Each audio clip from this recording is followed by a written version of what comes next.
Você negaria Jesus? Pense bem antes de responder. Pense no calor da convicção, naquela certeza que às vezes inflama nosso peito e nos faz dizer: eu nunca faria isso. Pedro sentiu esse calor. Ele não estava mentindo quando prometeu que morreria por Jesus.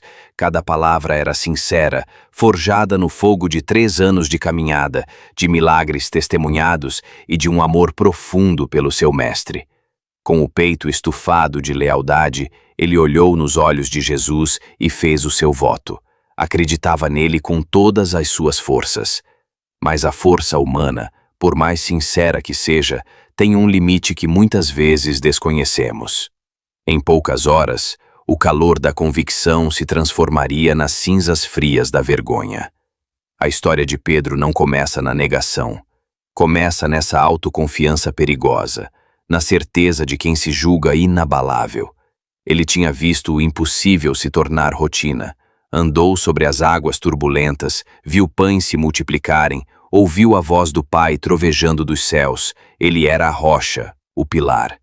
Contudo, não percebeu que a batalha que se aproximava não seria travada com espadas, mas no silêncio aterrorizante do coração. Naquela noite, o ar na sala da última ceia era denso. Cada palavra de Jesus parecia um testamento. E então veio o aviso, direto como uma flecha. Ainda hoje, antes que o galo cante, você me negará 3 vezes. A afirmação deve ter soado como um absurdo para Pedro, uma ofensa. Jamais, Senhor, ele respondeu. Ainda que eu tenha que morrer contigo, jamais te negarei. Os outros discípulos concordaram, mas a promessa de Pedro ecoou mais alto, carregada de um orgulho que ele confundia com fé. O céu não se impressiona com bravatas. O céu observa a fragilidade dos corações.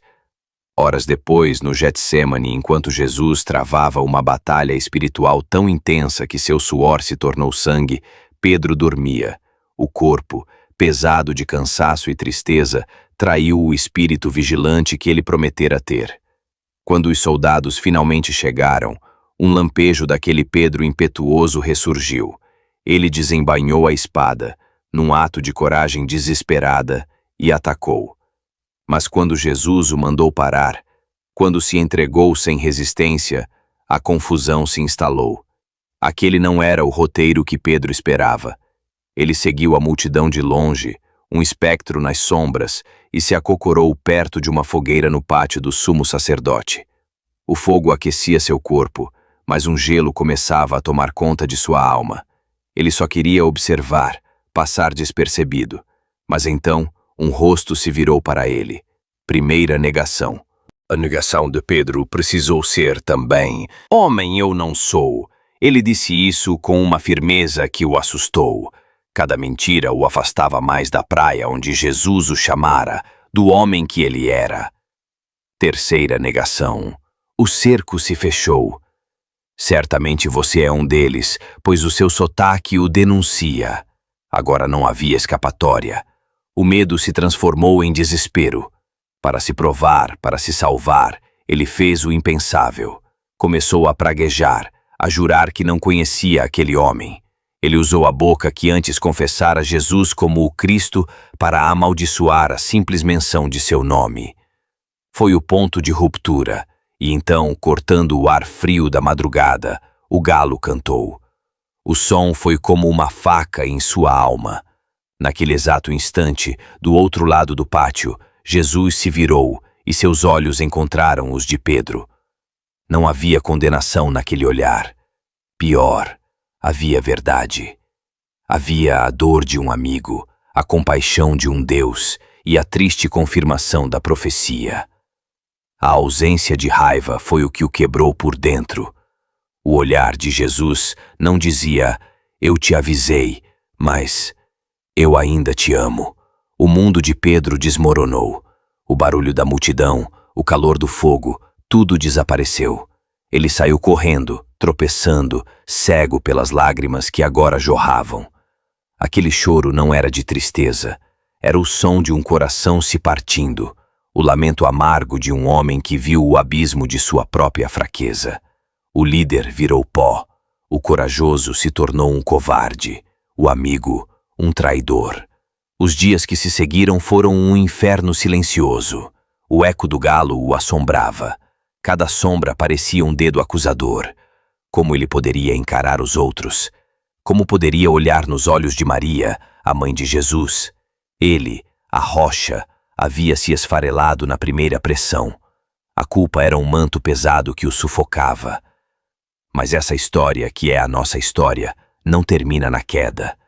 Dias depois, Jesus ressuscitou, e em uma manhã na praia, enquanto Pedro e os outros voltavam de uma pesca frustrada, um homem os chama da areia, oferece pão e peixe assado em uma fogueira. O cenário era familiar demais, uma fogueira, um novo começo. Quando João reconheceu que era o Senhor, Pedro não hesitou, lançou-se ao mar, num impulso de amor desesperado que superou a vergonha. Ali, ao redor do calor da nova fogueira, Jesus restaurou o que a outra fogueira havia queimado.